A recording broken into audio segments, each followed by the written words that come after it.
give you a brief overview of what this building is exactly, kind of the two main dwelling units that we have really granular data on. That granular data is mostly related to indoor air quality and plug loads and lighting.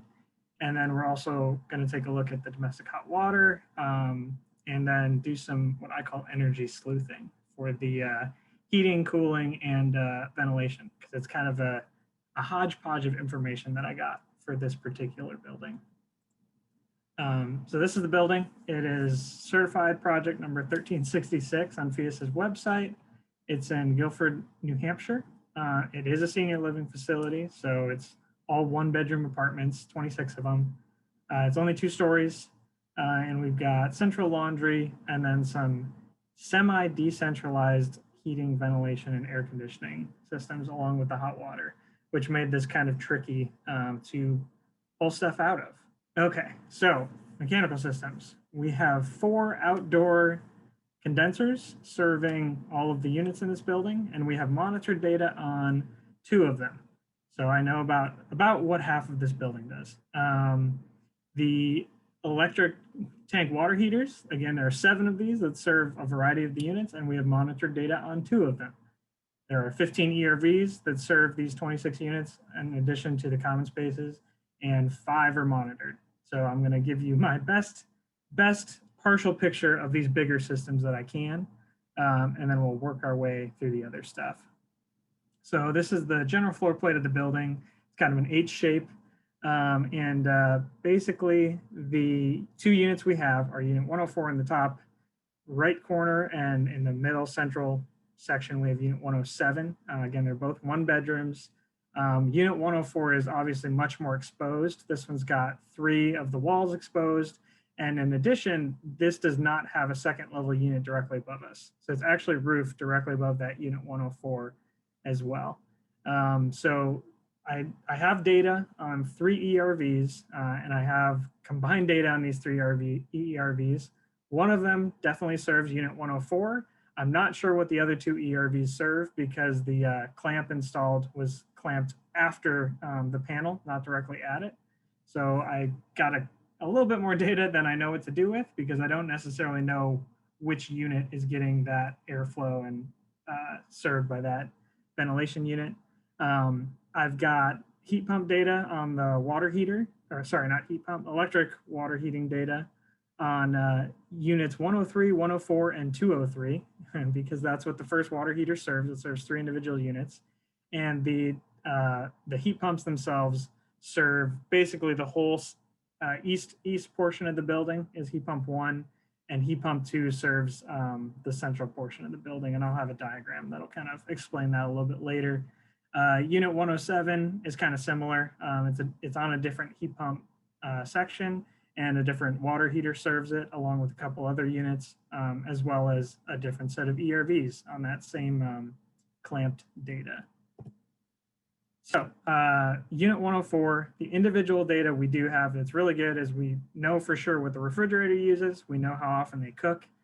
We got broken out data for the lights and the miscellaneous electric loads. And then I've got data on one of the Renew Air EV90Ps, which is the ERV for this unit. The interesting part of this ERV location was it's not actually in the unit.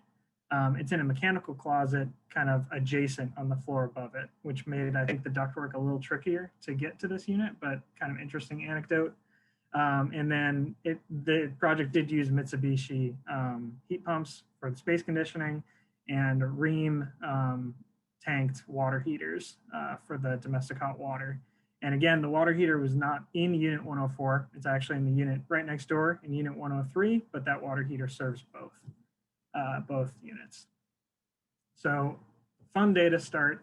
This is the really granular stuff I have in terms of individual plug loads and lighting energy. Kind of the interesting stuff, this is a senior living facility. So you'll see here kind of at the beginning of the year, there's these blue data here, which is related to a nurse's space. It's kind of like a station inside the room that's set up for nurses' equipment. And it was pretty interesting that I don't know if this person was suffering from an illness or something, and then they recovered from it. but that data really only shows up for the first 4 months, and then it drops off like that wasn't used anymore, which is kind of interesting. The range usage is kind of all over the place a little bit. Sometimes they cook more, sometimes less. Refrigerator actually was using less energy than we thought it was going to, and I'll show you in a second what the modeled uses was compared to this actual monitored data, which is always the question, right? Like how are we doing in terms of our predicted versus our actual stuff? So we did not do too poorly on this particular unit. So starting up at the top, the green line, and for these diagrams, just remember that if it's a dashed line, that means that was something we were assuming and predicting during the pre-certification and final certification process. So that is energy modeling data. It's not real data. The solid lines are the actual data. So for the lighting and miscellaneous electric loads, we were pretty close. I mean, on the average for the whole year, it varies a little bit month to month, while we were looking at, basically average monthly values for the lighting and miscellaneous electric loads. So not too bad in the green bar. And then the lower two are showing out the broken out refrigerator and the range. And they cooked a little bit more than we expected them to. And the refrigerator used a little bit less energy than we thought it was going to. So even less than the rated value of that refrigerator. So they kind of netted each other out basically. And in total, we're really, really close for a yearly average of how much energy was used in this particular unit by itself. So not incredibly exciting, because nothing is really that far off. And we're about 99% in terms of predicting what they would use on an annual average for their lighting, miscellaneous electric loads, and the range and refrigerator. Let's see. I see a message came in. What is the actual occupancy versus modeled? This is something I am not privy to. I would probably assume that these units have just one person living in them as their single bedroom senior living facilities. But according to FIUS's protocol, we usually assume one occupant plus a bedroom, basically. So number of bedrooms plus one is what we'd normally assume. So I think for this particular building, we would have assumed 2 occupants in this space, but I don't really know what the distribution is. Sometimes you can have 2 people living in the same space, but I am not sure. Unit 107, all of the same stuff. They have the same refrigerator, same range, same ERV. All of this stuff is exactly the same, and we can take a look at the differences here. So in this particular case, they did cook a lot more, and you'll see that in the next slide, but this is kind of the same distribution. We had granular data on kitchen outlets, bedroom outlets, and the range in the refrigerator, as well as that smoking nurse's room. So this data, we actually over-predicted by a bit on the lighting and miscellaneous electric loads. They used quite a bit less than we expected them to, but you can see by the red line that they cooked a lot at the tail end of 2018, all the way through for almost a whole year through October. So this particular person or whoever was living here cooked a lot more than we thought they were going to, and kind of tailed off in the mid 2020. So that's just kind of anecdotally interesting. And we weren't as close as we were on the first unit in terms of our total predicted versus what was actually monitored. But it's pretty close. And, this is nothing to sneeze at. I think we're still within like 10% or so of what they actually used. So it's just interesting to kind of see like a very high level look into somebody's life that I don't know anything about them, but I know when they cooked, which is kind of a weird thing to think about. So next slide I've got to look at here is talking about indoor air quality. So this is always a interesting topic, and very important, near and dear to me, because it's such a, we don't really know what's happening in these buildings until we monitor it. So in this case, we have data on relative humidity, carbon dioxide, and volatile organic compounds. So from the relative humidity point of view, this is the monitored data in the kitchen of both units, 104 and 107. And you can see that in winter, it's getting really dry for the average day, basically getting below 20% relative humidity for at least a couple weeks at a time, which is really, really low. And this could be a combination of things that could lead to this. These ERVs, these EV90Ps, have actually very decent latent moisture recovery for winter. Like it's supposed to be like 70%. So the two things that could be happening here are that either the occupants in this space are lower than we expected them to be, right? So there's lower moisture gains from additional people. The ventilation rates could be a little bit high in addition to that, which would mean that the space has more air changes. And the last part, which I will allude to the domestic hot water stuff, is these occupants used a lot less hot water than we were expecting them to. So maybe maybe they're not showering as often or as long of showers or something along those lines. But any number of these could kind of lead into this relative humidity number. Next graphic here is on the carbon dioxide. So this is one that kind of leads me to think that they might be overventilating a bit. I mean, it's always in the good air exchange range, which is fine, but it is borderline outdoor air in terms of the CO2 levels, which means that they are basically at the same level of outdoor air in terms of CO2 for like almost the whole year. And so, you know, I could see them being able to back off the ventilation rate a little bit and, you know, letting the CO2 float a little bit higher and still be in good air exchange range. So that's another piece to think about here. Next piece I've got is looking at the volatile organic compounds. And these are all in the marginal, right on the border between marginal and acceptable range. So again, related back to you know, regular ventilation, they're well within the regular area where volatile organic compounds should be and are not dangerous. So all good stuff in indoor air quality. Next, we will take a look at domestic hot water. So here we've got 2 electric tank water heaters that I've monitored data on. Tank 1 serves 4 units and tank 2 serves 3 units.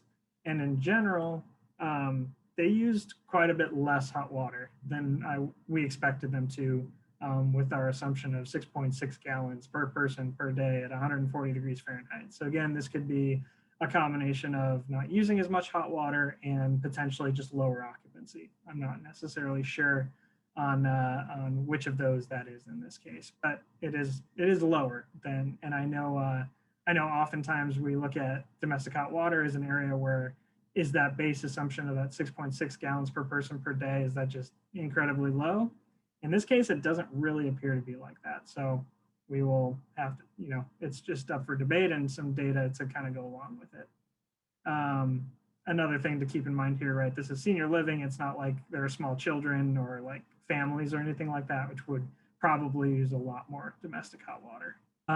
Okay, now we're going to take a look at energy sleuthing and talk briefly about heating and cooling variables, because the next couple of things are kind of interesting in regards to the ventilation system and the heating and cooling. So all the variables I know of and kind of looked at in this scenario was actual weather conditions, what are the indoor set points, what's the ventilation rate, is there a potential for opening windows at inopportune times potentially, and then just in general, the system efficiency. So first thing we'll take a look at is, so the way this works is it's outdoor condenser, it's ductless split heat pumps, and this outdoor condenser serves refrigerant lines to 8 individual heads inside the building. So each apartment basically has a head, the hallway's got a head, all that kind of stuff. And this is the distribution I had to deal with in terms of these 2 heat pumps that I had data for. So heat pump 1 is in the light blue on the right-hand side of the screen. So that served all of that first floor level, as well as some spaces on the second floor, which will be on the next slide. And then DSHP2 served that middle corridor along with those south-facing kind of units, as well as more spaces on the second floor. So this is the second level. So DSHP2 then serves, you know, all of these units on the second level, which have more exposure to the roof above, and DSHP1 serves just the units, not the corridor on this level. So all in all, they serve about the same area in terms of square footage of what they're serving and volume of air, but the loading profiles are different, right? DSHP2 has mostly south-facing glazing, and quite a bit of, exposed interior spaces on the other hallway areas. And DSHP1 is entirely east-facing windows for the most part. There's a little bit of north-facing, but not a ton. But basically, the energy difference here was really kind of startling to me when I took a look at the next slide here, which is showing the monitored heating and cooling over the course of the year. DSHP1 is in the gray, so it is, fluctuating pretty greatly in comparison to DSHP2. And I'm going to go into more detail on this because our predicted energy use, just during pre-certification was about the same profile, but a factor of about half. It was a lot lower in terms of what we predicted the heating and cooling was going to be. And my next slides are going into energy sleuthing and trying to figure out why is that dashed line so low? What are variables we could look at that would, in real life be different than what we did in our energy model. So the first and foremost is weather. What was the actual weather during this time? And what did it do to the building? One thing I do want to bring up with this weather data is that I don't have solar radiation data. So I don't really know, and I can't change what the sun did in the energy model, but I can look and change what the average monthly temperatures were, from real life compared to what was in the energy model. So this slide with the now a solid black line is showing basically how the weather affected our original modeled climate, which is the dashed line. So it didn't change a ton. In the heating season in 2019, it was slightly colder than what the climate data was estimating it would be. And in the 2020 season, over the course of the heating season, it was a little bit warmer. And cooling season, again, it was slightly warmer in both 2019 and 2020, but marginally so, right? This didn't really impact the annual heating or cooling. It really just changed where the loads happened. So this was just interesting to see, it kind of explains why, okay, it's colder in December of this year than it was in January, while the modeled data thought January would be the coldest month if you're looking right in the middle here at 2020, right? So this was the modeled climate peak, but the actual climate peak was somewhere. Next variable, and this is the biggest one for sure, at least in this first section here. The indoor set points are really critical, right? Like that plays a big impact, especially when you're trying to look as granularly as we are at heating and cooling data. So this is what our energy model thinks the set points are, right? We think it goes between 68 in winter and up to 77 in the summer, and then back down to 68 the next winter. So it's pretty rigid, and I know it's probably, it's pretty wide, right? Like it's a big range. But the actual monitored data we got was like even more surprising than I thought it was going to be. I mean, I know it's senior living, but this whole array, right? They're keeping it colder in summer down at 74, and they're keeping it up at 78, 79, almost 80 in the winter, and kind of going into March, right? Like up in here, this is hitting 80 and they're mid-February. So, set points wise, it kind of fluctuates a lot, in this hallway temperature in unit 104. So this is just interesting to me to see, like they are definitely kind of almost the opposite curve of what we were expecting, right? We were expecting them to let it float a little bit lower in the winter and float a little bit higher in the summer. And they're doing basically the inverse of that, which is pretty interesting. And the impact here is that on an annual average basis, they were keeping it about 77 degrees Fahrenheit in the heating season across 2019 and 2020. And in the cooling season, they were keeping it lower at about 75.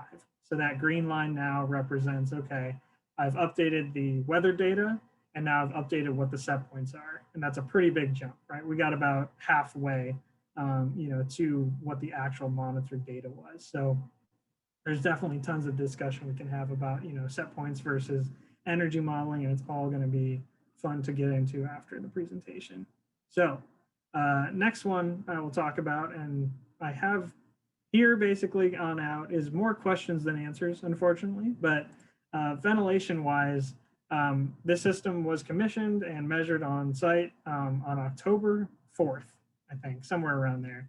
And for some reason, you know, I've got data where it kind of ramps up over the course of about 4 hours, about 10 days later or 6 days later. And it's about 60% higher measured ERV data. And I don't really know why this could happen. I mean, these are small EV90P units that don't really have the function to ramp up or ramp down. It's kind of on or off with those types of units, and then just balancing them with the with dampers and stuff. So it could be that airflow is restricted somehow, or maybe somebody plugged another device in. I don't even know if that's possible. But there's something weird that happened on this day over the course of 4 hours that, you know, made the wattage of these ERVs increase by about 60%. And then jumping forward, right, because this was almost 2.5 years ago at this point. Now, you know, when I looked at this data in April of this year, it's still about 25% higher. It did kind of ramp back down from that original big jump, but I still don't really know why it's still about 25% higher than what was measured originally. Could be, you know, the filters might need to be cleaned. Could be anything along those kind of ways.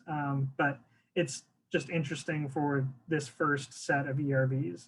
The second set, which is just 2 ERVs, I think, is an even more drastic increase on the same exact day in almost the same time frame of about 4 hours. It jumped from about 210 wattage measured to up to 670. And again, I do not know why this happened, and I'm, you know, it's just it's a mystery at this point to me. It's got to be something to do with airflow restriction.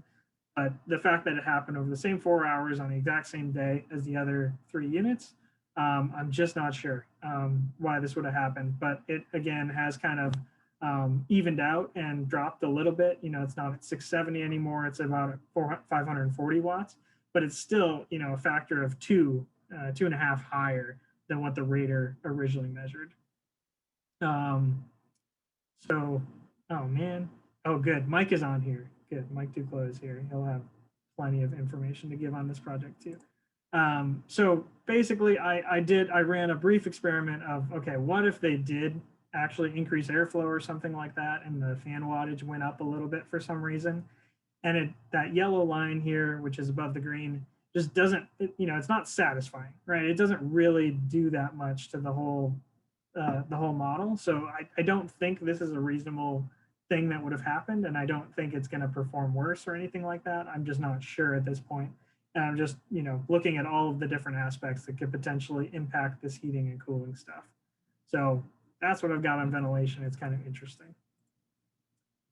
Next one is operable windows. And this one was just kind of a suggestion, right? Like these are people potentially set in their ways, right? They could have set the indoor set points the exact same as they did in their old homes. Maybe they have the same mindset for opening windows. When you get warm in the winter or something like that, maybe they open them at a very inopportune time, right? So the best way I can model that is to take a look and come up with a scenario. What if 13 windows, basically 1 window per unit, is open about 6 inches for 3 days a week, a whole year round, regardless of if it's nice out, regardless of if it's, you know, not nice out, which results in about a 0.1 ACH at natural pressure, about on average. So if we're looking at window openings in the winter, you can see that's a much bigger impact, right, than even looking at adjusting the ERV. It's almost on the same scale as, you know, when we just change the set points. So this is a potential thing that could happen. You know, you could just have people who open their windows when they get warm instead of changing the set point, or they forgot to close their window or something along those lines. But just an interesting thing to take a look at. And then the last thing we'll talk about briefly is system efficiency. And I've got minute data here, basically, for the heat pumps.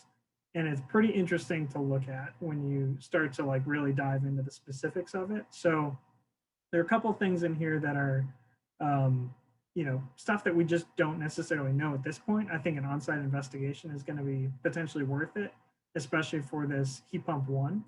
And the reason I say that is because this is looking at just one day in December of 2019 of looking at what did these 2 different heat pumps do. So heat pump 1 is in blue, heat pump 2 is in orange, and it really, you know, cycles a lot in heat pump 1, and especially in comparison to heat pump 2. So the next thing I wanted to take a look at was to basically look, okay, now zoom in and look at like 1 hour. So looking at an hour at like 9 in the morning and looking in more granularly. And I don't know if this is necessarily, a big enough time step to do this. I would almost like second data in these scenarios. But basically the heat pump 1 cycled on and off every 15 minutes in that 1 hour. And then that gets multiplied out by the whole day.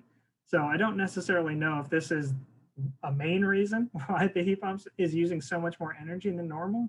I've kind of got basically some assumptions here and some guesses as to what could be going on. But it's really interesting to see, it spike and drop down, spike and drop down. And you see this happen much more gradually, right, with the DSHP2. It is doing the same thing, right? It spikes, it's just over a much longer time period and then drops down and then spikes. So it could be a couple of things that are happening here that I don't necessarily know. But this did happen on quite a few days where it wasn't even necessarily that cold out. Like on this particular day, I think the average temperature was only about 40 degrees. So I don't even know if it was, I don't think it was defrost. It could have been, or running on a different cycle or something. But basically at this point, it could be that, they do have ductless heat pump heads in each of these 580 square foot apartments. And maybe that half-ton head is simply too big. So maybe that's why it's short cycling a little bit. It could be equipment malfunction. We could have undercharged unit. There could be a leak in the refrigerant line. There could be some kind of glitching going on that's causing backup resistance rather than running on the compressor. Basically, I don't know. I've never been on the site, but I do think we should have some kind of on-site look at this and basically see, is there a reason, any particular reason heat pump 1 is using so much more than heat pump 2, even though they're serving about the same area. So any way you look at it, I took a look at, okay, what if we derate, the manufacturer rated efficiency of the heat pumps for both the heating and the cooling. And I did a 10% duration. And what does that give you? And basically it gets us all the way to the actual measured energy use, pretty close with that red line there.